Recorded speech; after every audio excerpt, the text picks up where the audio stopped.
Oke. Halo, selamat datang kembali. Datang. Wah, kita sedang kesimpulan ya padahal. Oh, Terputus mungkin lanjutkan di sini, Mas. Kita kayak diburu setan ini. Ya, kayak diburu setan ini kita ya. Oke. Apakah Oke, sudah masuk semua? Apakah sudah balik semua? Aduh, tadi kita Mas Buntu, kita belum kesimpulan nih, baru Ya, kesimpulan. gini aja. Saya akan kalau sudah Mas Buntu menghilang. Untuk masuk ke room lain. Oke. Terima kasih Bapak Ibu. Memang sih untuk berbicara 3 hal ini tidak cukup rasanya ya. Di waktu 1 jam lebih ini, kita harus mencari waktu yang lebih leluasa lagi untuk berbicara lebih lanjut. Halo, suara saya keluar? Iya. Ya. Masuk. Banyak yang kita mau sampaikan. Iya. Untuk ketemu sayangnya ya tadi waktu. Waktu ya. Jadi kayak lari-lari saya tadi juga. Ini Pak Gino, nih mohon maaf nih Pak Gino lagi ngomong. Gak apa-apa. Emang ini ya keterbatasan semuanya gini. Oke. halo, ya Silakan Mas mohon Buntu. maaf, ya habis gagal sinyal. Saya memberikan kesempatan pada masing-masing moderator untuk menyelesaikan masalahnya tadi di sini. Tapi mohon tidak lebih dari 5 menit. Setelah itu kita lanjutkan dengan presentasi dari hasil dari diskusi di kelompoknya. Saya mulai dari 1 Mas Hasbi ya, silakan tadi kalau masih ada yang harus dituntaskan. Baik, terima kasih. Saya mungkin ingin melanjutkan dengan pertanyaan saya terakhir tadi kepada Bapak-Bapak narasumber. Saya menanyakan mengenai bagaimana adaptasi yang dilakukan oleh Bapak-Bapak sekalian di ruang atau di wilayah kerja masing-masing di era seperti pandemi seperti ini. Dan yang kedua, apa yang bisa ditangkap dari pertanyaan kedua adalah apa yang bisa ditangkap dari pemaparan yang diberikan oleh narasumber lain yang mungkin bisa menjadi sebuah ide atau kolaborasi untuk ke depan bersama, seperti itu. Nah, tadi sedang berbicara mungkin Bapak Rahmat Gino, monggo silakan dilanjutkan terlebih dahulu. Ya, terima kasih Mas Hasbi. Ini tinggal 1 poin sebenarnya. Menanggapi apa yang disampaikan Pak Suharyono bahwa konservasi itu tidak bisa sendiri. Jadi mungkin itu aja sih poinnya, tinggal 1 kalimat itu aja sih Mas Hasbi. Bagaimana pembicaraan kita lebih kepada kolaborasi nantinya. Mungkin itu Mas Hasbi. Terima kasih. Baik, terima kasih. Oke, saya coba ingin melanjutkan mungkin ke Pak Suharyono. Nah, monggo Bapak bisa menjawab 2 hal tersebut dalam waktu maksimal 1 menit sekarang Bapak. Saya kurangi. Baik, saya jawab singkat saja. Yang pertama bahwasanya dengan era pandemi saat ini, dengan situasi ini, justru kami dari pegiat konservasi yang berada di landscape, kami mengundang untuk semakin banyak beraktivitas di tengah hutan.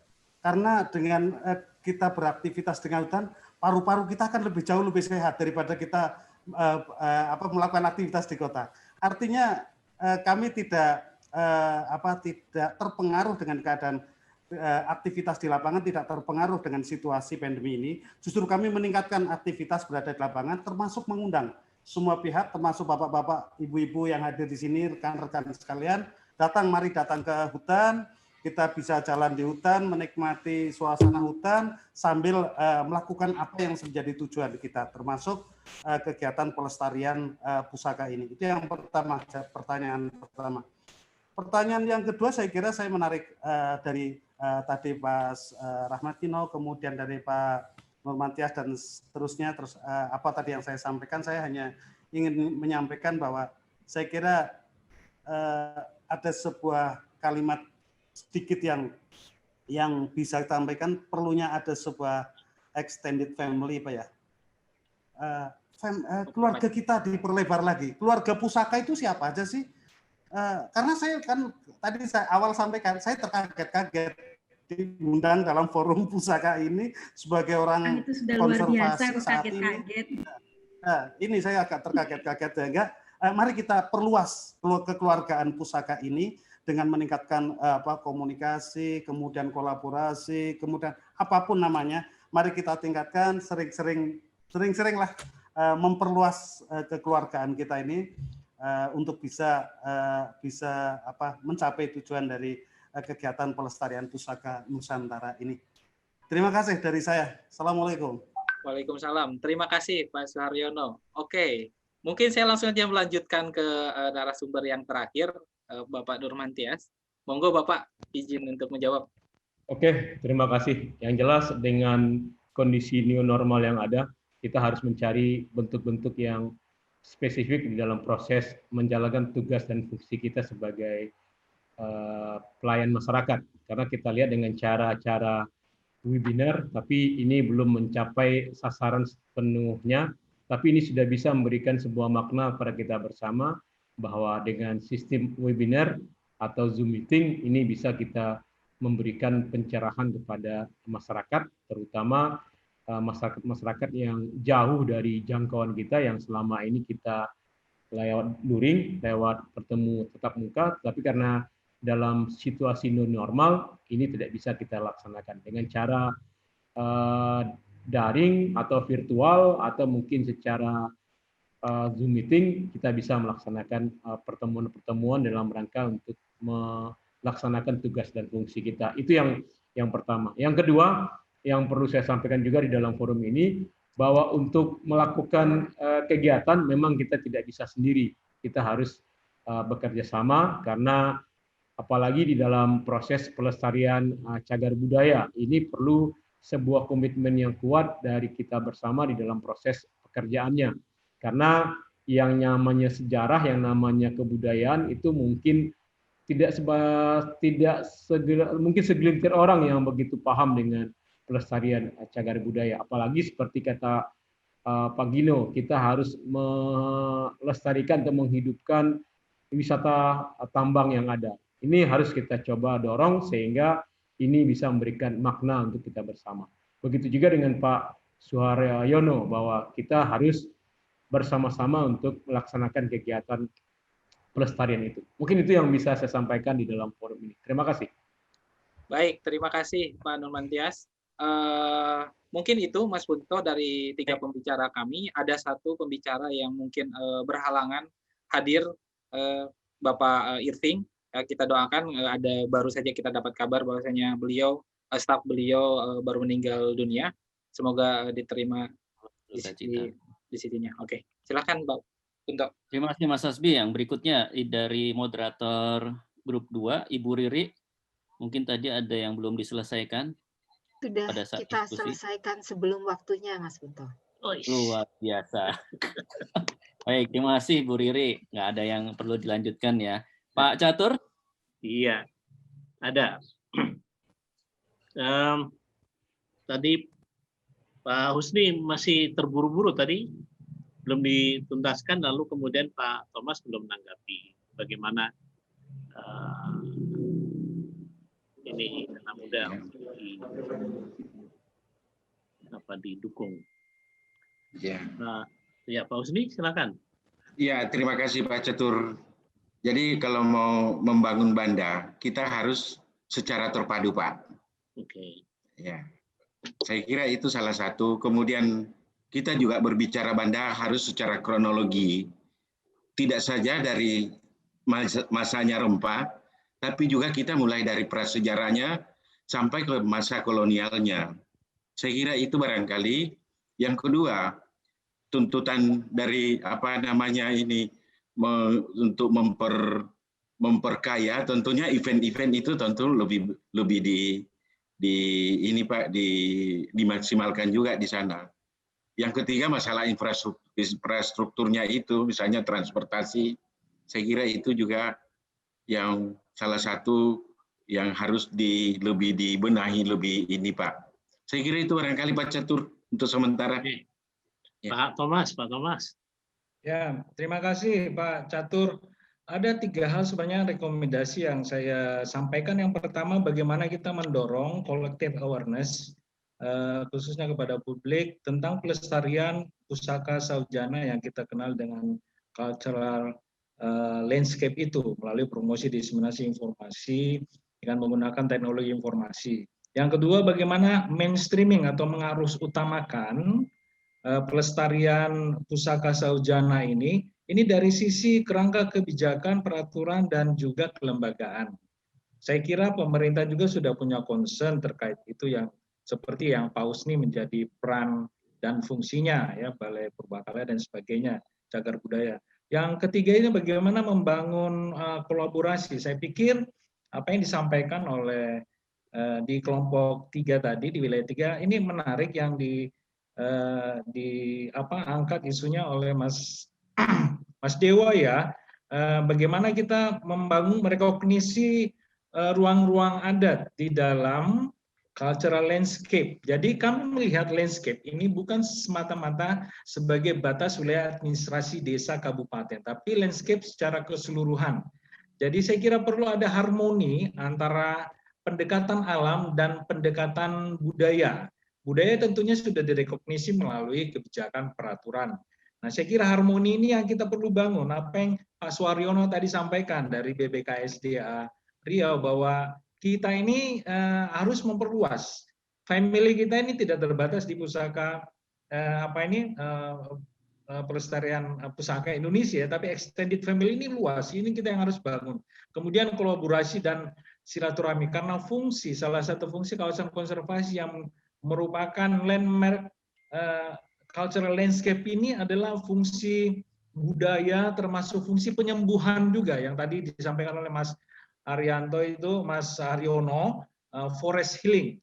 Nah, saya kira di era pandemi COVID ini, ya, saya kira praktek-praktek wisata virtual, kemudian forest healing, hutan sebagai sarana media untuk penyembuhan, menghilangkan stres, saya kira outdooring dengan menciptakan harmoni, ya, alam dan juga manusia ini yang perlu didorong di masa pandemi. Jadi kami di kawasan konservasi, ranah kami itu 10 cara kelola kawasan konservasi itu respect terhadap masyarakat adat dan budaya, sehingga memang kita membangun ruang-ruang wilayah adat di Taman Nasional, Taman Wisata Alam, itu dalam konsep skema kemitraan konservasi.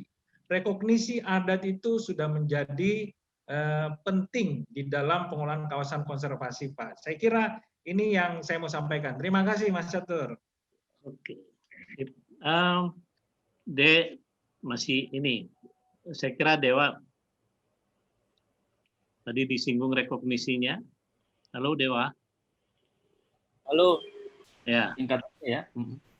Gimana kolaborasi dan rekognisi? Halo, Atu? Ya. Dengar. Ya. Singkat, Pak Catur. Ya, singkat. Siap. Pertama, biasanya kita memang memilih orang-orang yang bisa diajak kerja di lapangan. Jadi tim kita itu biasanya terdiri dari macam-macam nih, akademisi, praktisi, pemuda di desa, pemuda adat, pemudi, perempuan juga dilibatkan. Kemudian dari pemerintah daerah juga ada.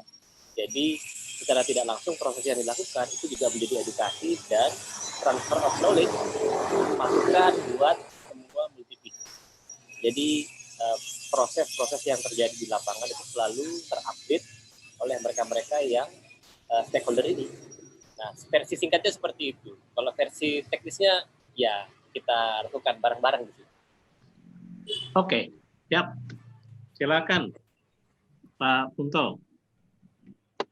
Baik, terima kasih Pak Catur. Ya, jadi dengan demikian maka sesi diskusi dalam grup sudah selesai. Kita masuk ke sesi yang berikutnya, yaitu catatan dari setiap moderator terhadap hasil diskusi di dalam grup masing-masing. Kemudian setelah ini mohon maaf karena waktu, berarti setelah ini akan langsung, mungkin masih bisa ada 1-2 penanggap, tapi pendek saja. Setelah itu akan saya serahkan kepada Mas Adrian yang akan memberikan catatan penutup. Jadi Mas Adrian mohon juga dipersiapkan ya. Yang pertama saya kembali kepada Mas Hasbi. Ya. Silakan Mas Hasbi diberikan catatannya dari hasil diskusi tadi. Nyatanya Mas Hasbi tadi mencatat dengan baik ya, ada beberapa poin yang harus dibahas di dalam diskusi. Silakan Mas Hasbi. Baik, terima kasih. Saya sedikit kewalahan nih Mas Punto barusan, mencatat dan mendengarkan dan berdiskusi panjang barusan. Oke, tapi saya coba merumuskan beberapa poin-poin penting. Yang pertama, ada 3 poin, mohon maaf, ada 3 poin yang menjadi pembahasan kita. Yang pertama adalah kita mencoba mencari konsep pelestarian berkelanjutan di era pandemi ini. Yang kedua berkaitan dengan guratan jalur rempah, dan yang ketiga adalah mengenai gagasan, ide atau peluang program bersama setahun ke depan. Setelah kami berdiskusi dan saya menyimpulkan sebetulnya secara umum ada 2 hal yang menjadi poin penting, yaitu yang pertama ruang komunikasi dan yang kedua adalah kolaborasi. 2 poin penting ini mungkin yang menjadi singgungan antara unsur-unsur yang ada di yang tadi disampaikan.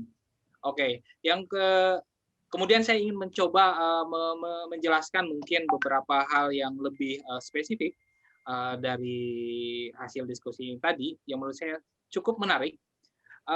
Yang pertama, ada kata-kata yang menarik dari Bapak Suhartono. Beliau berbicara seperti ini, karena konservasi tak mungkin sendiri. Nah, mungkin ini yang melandasi atau melatar belakangi pertemuan kita pada hari ini.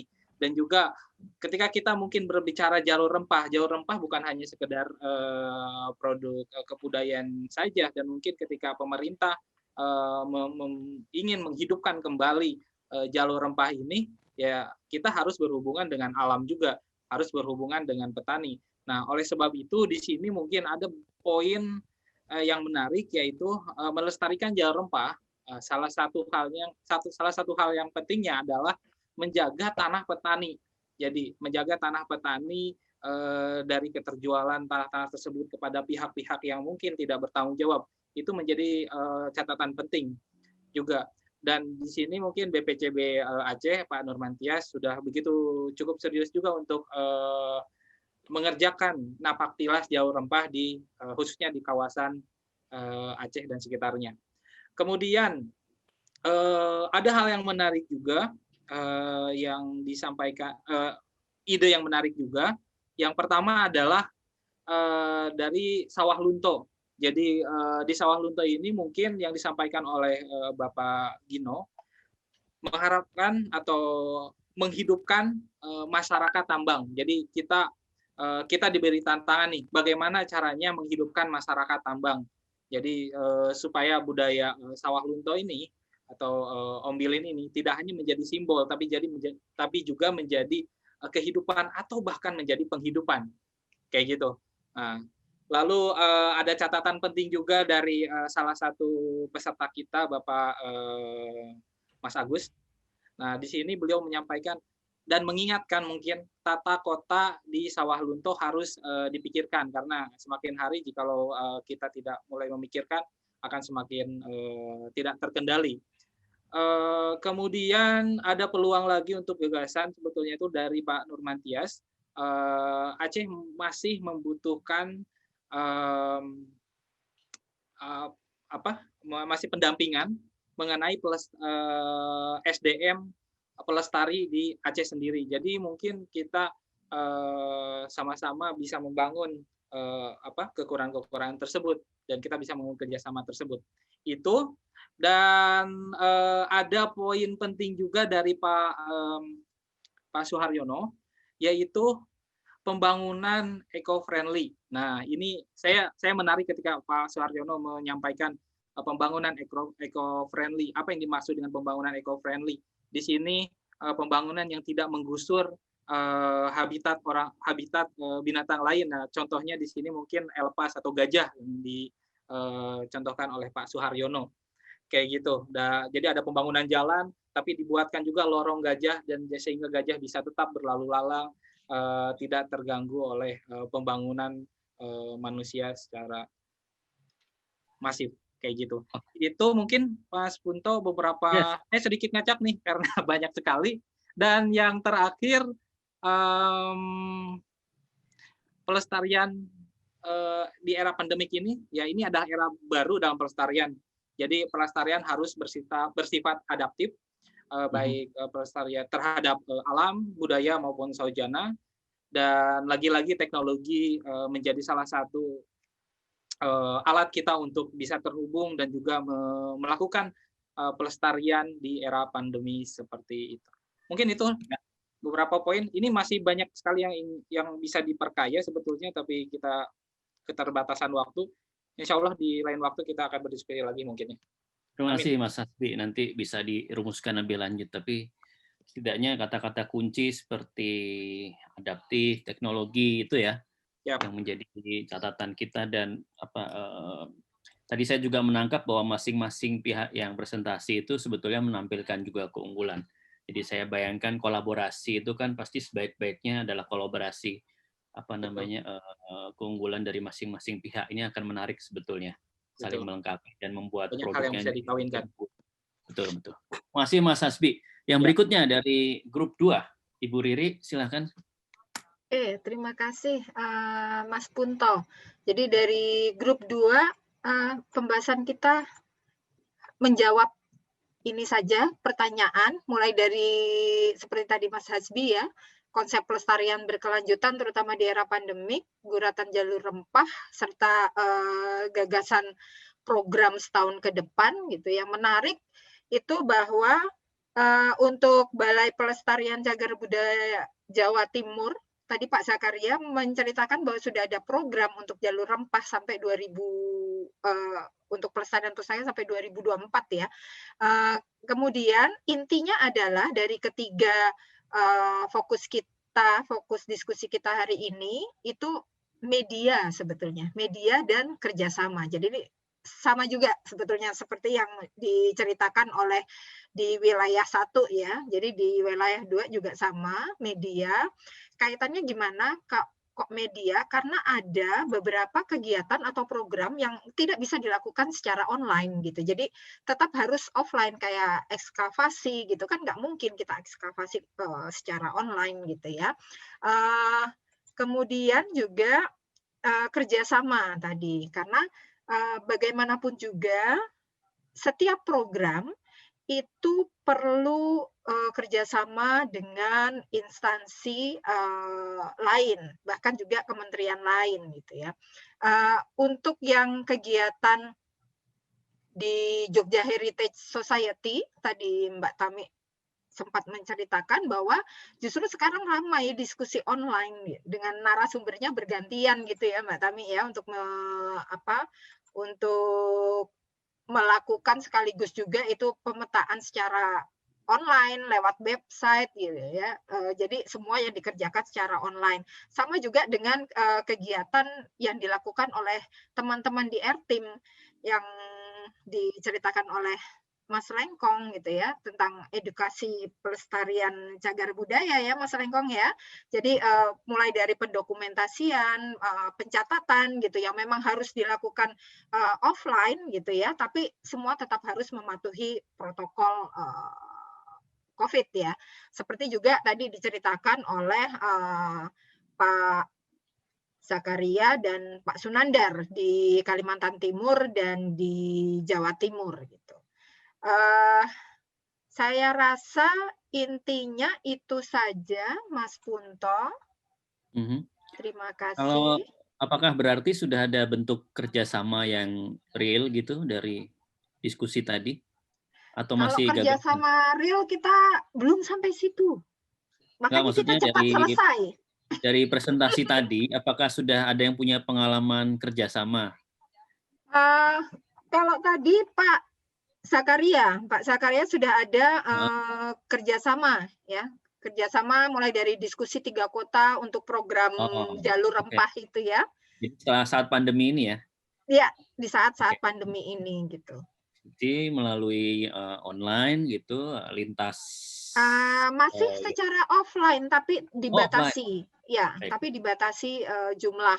Tadi tetap offline tapi mengikuti protokol COVID gitu. Sama juga dengan konservasi sumber daya alam ya. Semua kan mau nggak mau dilakukan secara offline gitu. Oke.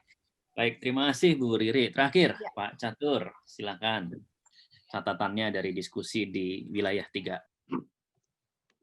Baik. Wilayah 3 ini agak unik karena kita tadi tidak memakai pertanyaan-pertanyaan kunci yang kaku. Jadi kita minta bercerita saja, baku cerita. Karena dari baku cerita itu sebetulnya bisa kelihatan apa yang sedang dilakukan dan apa yang mau dilakukan.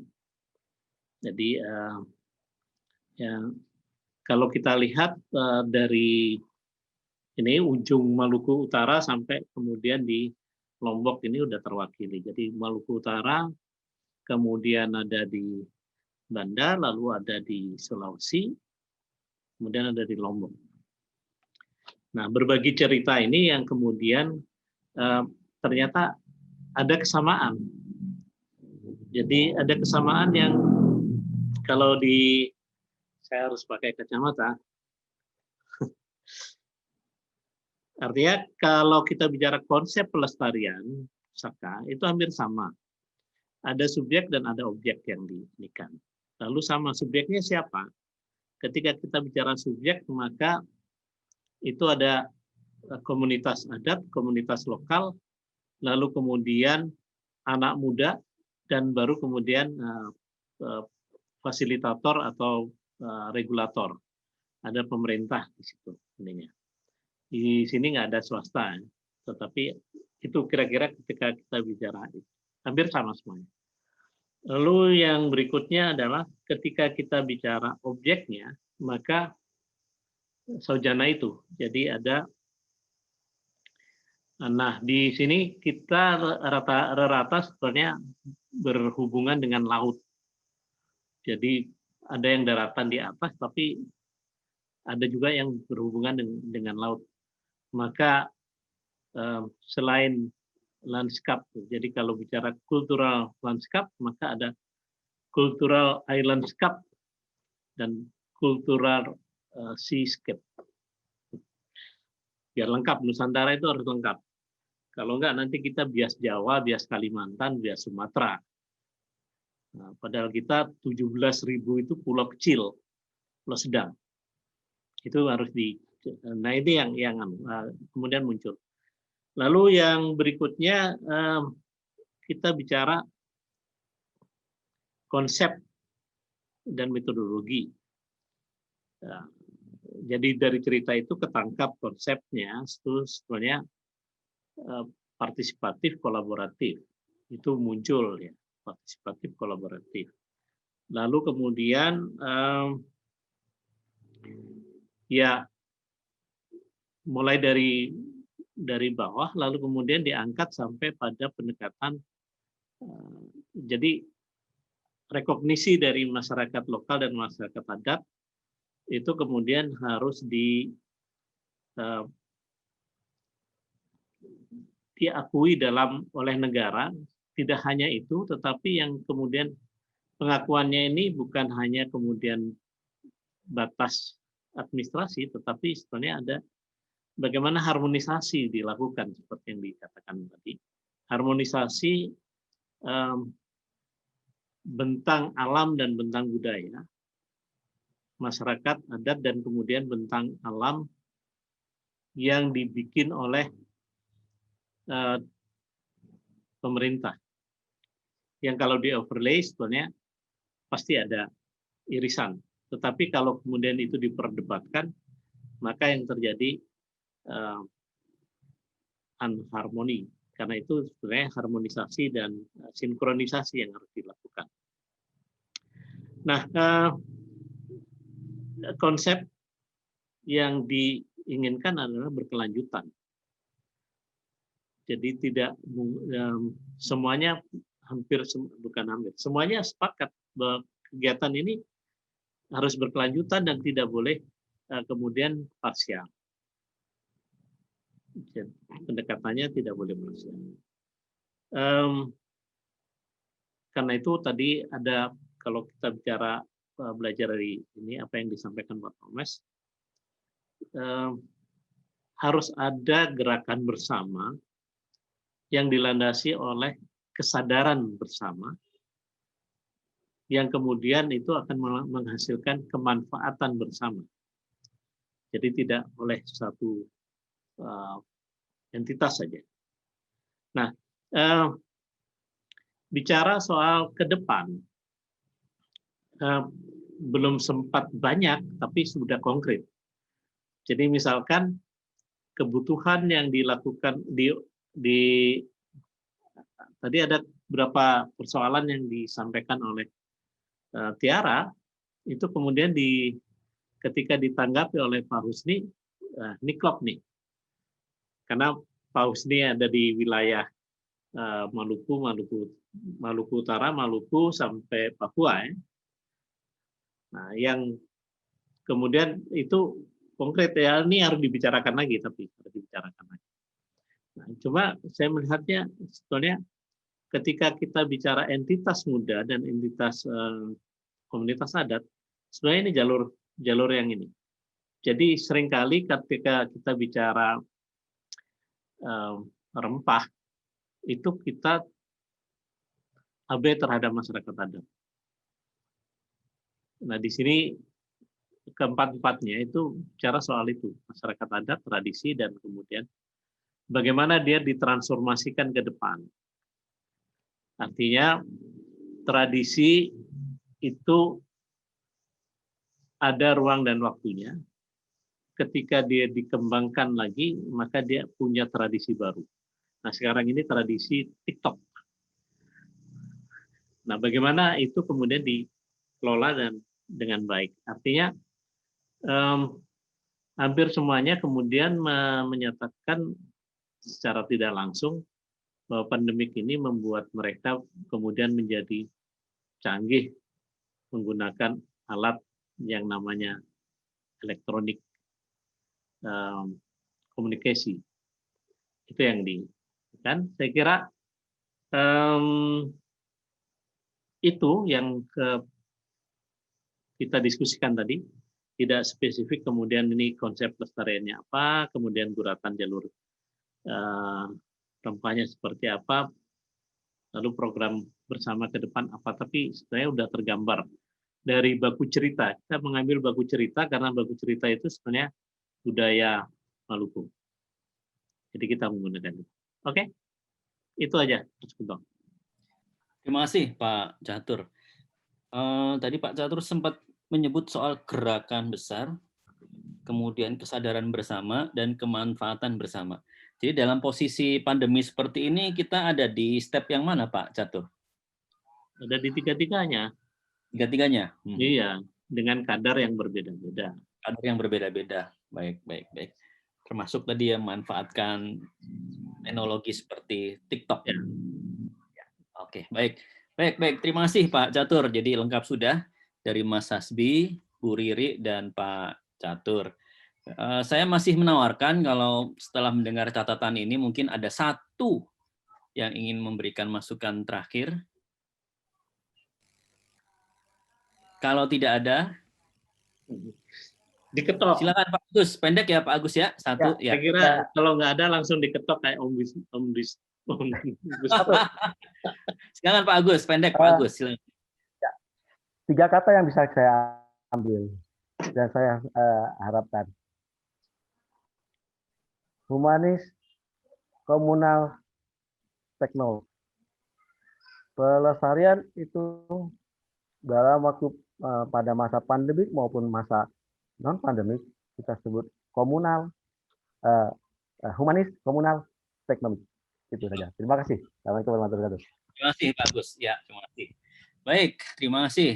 Dengan demikian sesi yang ini juga sudah berakhir. Saya juga tidak akan melanjutkan. Langsung saja saya serahkan kepada Mas Adrian untuk membungkus. Enak jadi moderator. Saya jadi timer, Pak. Iya, makanya itu saya pikir juga lebih enak jadi Mas Punto ini. Baik, terima kasih Mas Punto dan kawan-kawan semua yang kami hormati. Ini lebih susah lagi ini merangkum semua gitu ya. Karena tadi mohon maaf saya juga tidak bisa hadir satu persatu dengan jenak itu dengan tenang mengikuti salah satu forum sampai selesai, tapi harus berpindah-pindah dan terima kasih banyak atas masukan-masukannya. Saya justru banyak belajar dari diskusi-diskusi yang ada di forum pertama, kedua maupun ketiga. Saya ingin berangkat dari pertanyaan Mas Punto tadi ya, kita sedang di mana ini? Saya pikir di kala pandemi ini kita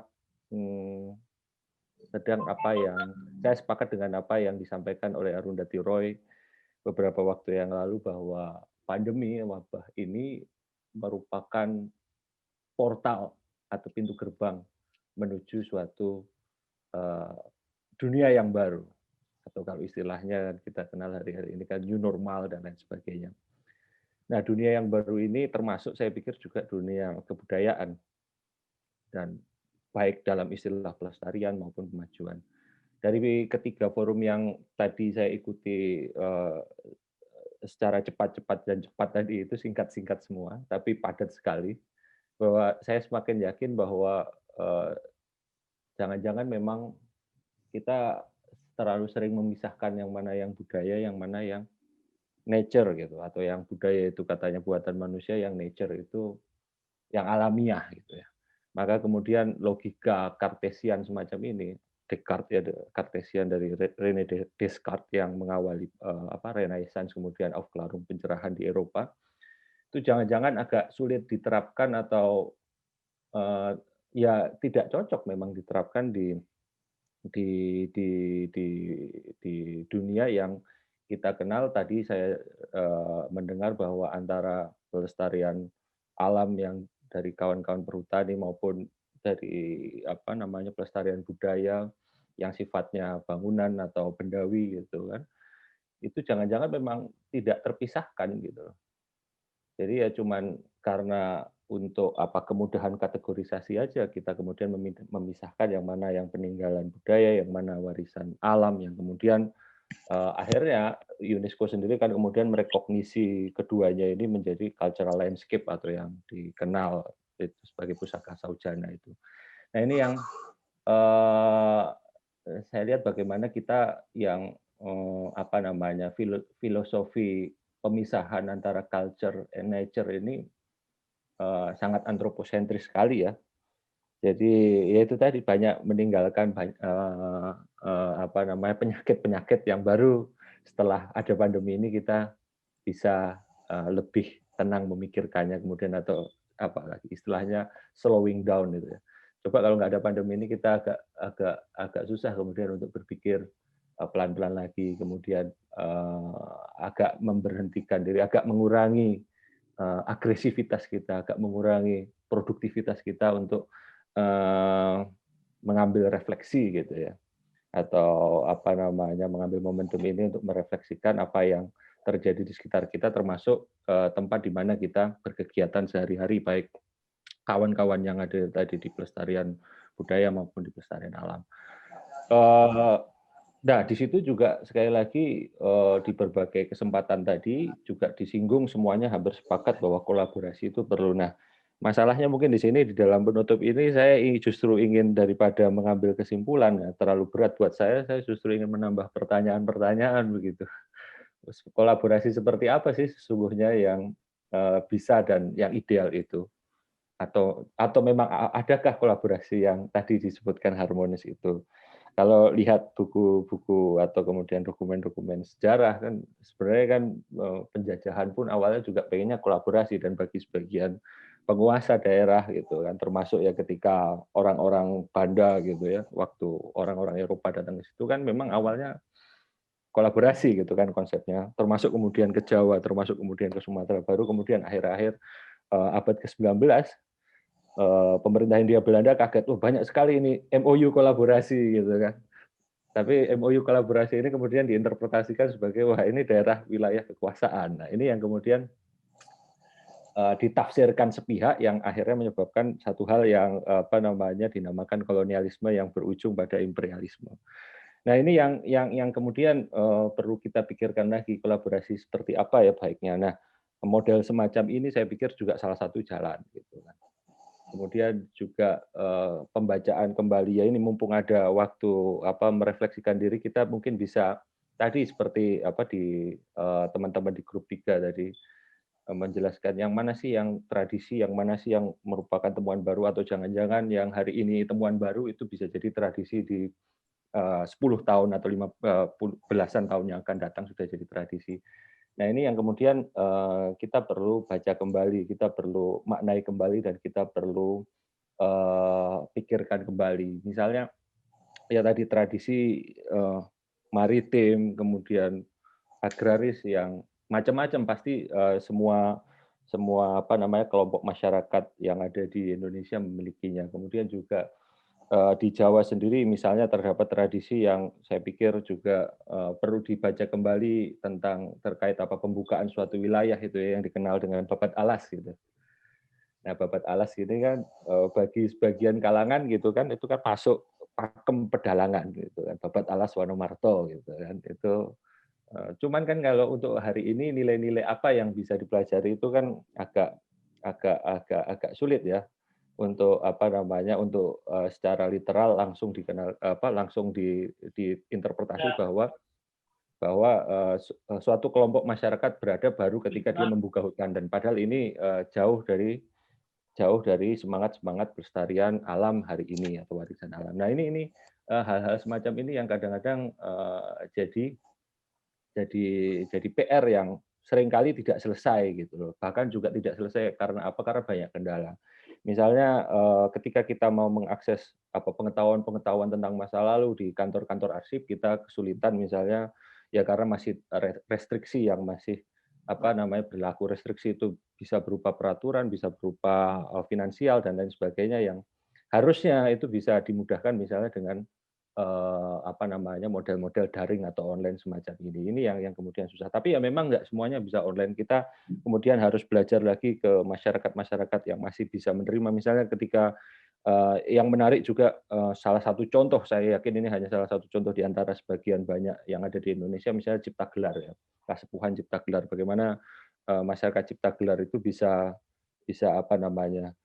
menambah yang modern tanpa mengurangi yang masa lalu, dan ternyata terbukti dari model-model yang semacam itu malah misalnya ketahanan pangan itu bisa dicapai gitu kan. Bahkan ketahanan pangan masyarakat sekitar atau masyarakat di mana Kasepuhan Cipta Gelar itu ada, ketahanan panganan jauh lebih lama daripada ketahanan pangan bangsa Indonesia secara umum. Dan inilah yang kemudian saya pikir masing-masing tempat punya ceritanya masing-masing. Nah, tinggal bagaimana kita yaitu tadi memikirkan bagaimana kolaborasi yang baik dari antar masing-masing tempat, sehingga ya itu tadi bahwa dari dari masing-masing tempat itu kita bisa melihat Indonesia. Dan Indonesia sekali lagi, kalau saya agak berbeda dengan Ki Hajar Dewantara, ketika melihat kebudayaan itu adalah kebudayaan nasional itu puncak-puncak kebudayaan daerah, saya pikir justru Indonesia itu harus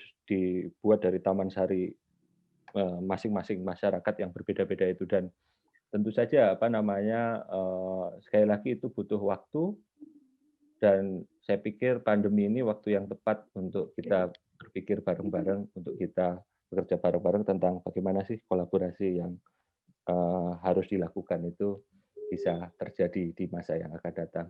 Saya pikir demikian, Mas Punto, yang bisa saya sampaikan. Mohon maaf kalau ada kekurangannya. Yes, luar biasa. Jadi Mas Adrian menutup diskusi dengan pertanyaan besar buat kita. Tapi yang menarik Mas Adrian, memang pertanyaan kolaborasi seperti apa mungkin juga secara historis bisa kita tarik ke belakang, bahwa kolaborasi kan ternyata berbeda dengan cooperation, Mas. Beda. Gotong royong juga beda. Betul. Jadi kalau kami pakai kolaborasi. Itu diskusi kita yang berikutnya. Terima kasih Pak Catur. Karena kalau secara etimologi saya lihat kolaborasi itu bekerja bersama, sedangkan kerjasama itu pembagian peran. Jadi Mas Adrian ini termasuk mengajak kita untuk berpikir sebetulnya seperti apa sih antara kita yang ada di sini itu untuk berhubungan dalam satu tujuan atau mungkin pembagian peran atau apapun lah itu. Dengan demikian saya tutup. Terima kasih Mas Adrian, juga para moderator, Pak Catur, Mas Hasbi, Ibu Riri. para narasumber dan para peserta lainnya. Terima kasih sekali, ini luar biasa. Tentu saja apa yang kita akhiri hari ini bukanlah akhir dari proses kita, karena seperti disampaikan oleh Mas Hasbi tadi, salah satu PR-nya sebetulnya adalah merumuskan agenda bersama untuk 1 tahun ke depan. Saya tidak tahu nanti prosesnya akan seperti apa, nanti Mas Hasbi mungkin juga bisa menginformasikan, karena tentu saja kita di sini bukan sebagai korban FGD-nya Mas Hasbi toh. Dengan demikian, saya kembalikan kepada Mbak Iren ya tadi ya sebagai host dari acara ini. Sekali lagi terima kasih untuk Ibu dan Bapak sekalian. Mari kita aplaus untuk kita sama-sama. Oke, baik. Terima kasih banyak Bapak Ibu atas diskusinya yang sangat menarik. Tadi kebetulan saya masuk ke wilayah 2 dan ternyata memang betul-betul dibutuhkan. Jadi walaupun di masa pandemi ini kita terpaksa untuk berjauhan secara fisik, kita tetap diharuskan untuk justru kita harus meningkatkan koneksi kita. Kita tidak boleh terpisah secara komunikasi. Nah, nanti untuk kesimpulan, maksudnya untuk rekomendasi dan yang lainnya akan kami sampaikan di ketika penutupan dari Temu Pusaka Indonesia ini pada hari Sabtu tanggal 24 Oktober. Jadi saya sekaligus mengundang Bapak Ibu peserta, narasumber serta para moderator untuk hadir kembali di acara Temu Pusaka Indonesia pada hari Sabtu. Dimulai pukul 13 ada jelajah pusaka virtual dan dilanjutkan dengan penutupan Temu Pusaka Indonesia 2020. Sekali lagi terima kasih atas partisipasinya. Selamat sore. Terima kasih Bu dan Bapak sekalian. Selamat sore. Terima kasih. Baik, semuanya. Mohon pamit. Terima kasih. hari. Terima kasih semuanya.